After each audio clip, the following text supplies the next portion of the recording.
Hey everyone, it's Nikki and welcome to my kitchen. Today I'm making homemade chicken pot pie, everything from scratch. Let's get started.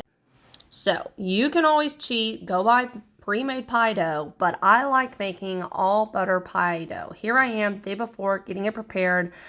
And the day of, I set it out, let it thaw because it kind of gets a little too cold and hard to work with. But while that's thawing, I'm going to make my cream of chicken. So like I said, everything's from scratch. You could cheat. You could go get 2 cans of cream of chicken, but you need to just try this recipe. It's really simple and very delicious. So what you're going to do is you're going to combine butter and flour, get that all mixed together, and then slowly incorporate 1 cup of chicken stock. When that's kind of mixed together, you're going to add a cup of whole milk. You could do heavy whipping cream. I bet that would be nice too. And then you're going to season it with whatever you want. I like herbs of Provence, salt, and pepper. We're going to bump that heat up because we want to get bubbles forming. We want to get this hot and thick. And then just keep mixing it though because you don't want to burn it. And once it's ready to go, put it on the side. We're going to let it cool down a little bit. And we're going to pop our vegetables. Now these are the things that I bought, frozen vegetables. We're going to pop those in the oven at 225 for about 15 minutes. Get all that moisture out. Now I'm going to work on my first half of my pie dough. I'm going to roll it out. And the secret to working with pie dough is to flour it. If it's getting stuck, you just need to add flour to the pie dough.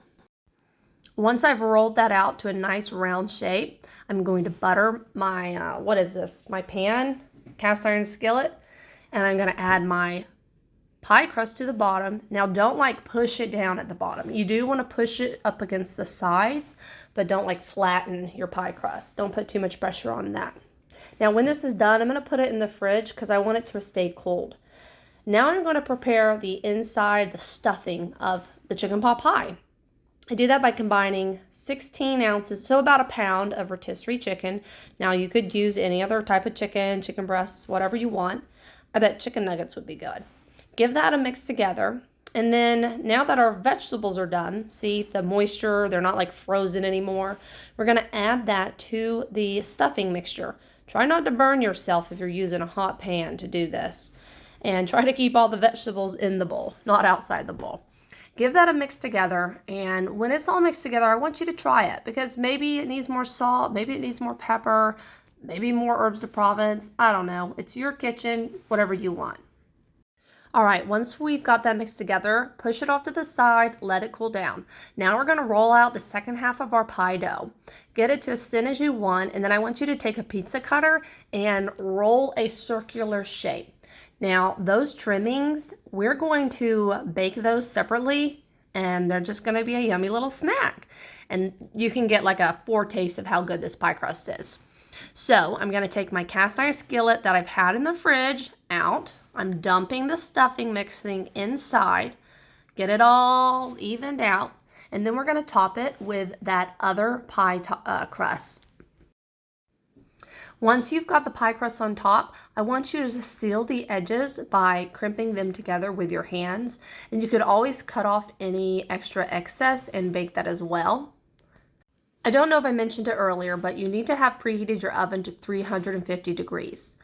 We're going to take a really sharp knife or a lame, that's what I'm working with, and we're going to score the pie crust, the top. We want to allow heat and moisture to be able to leave. So you're going to sprinkle some salt on top, pop it in the oven at, like I said, 350 for about 30 minutes.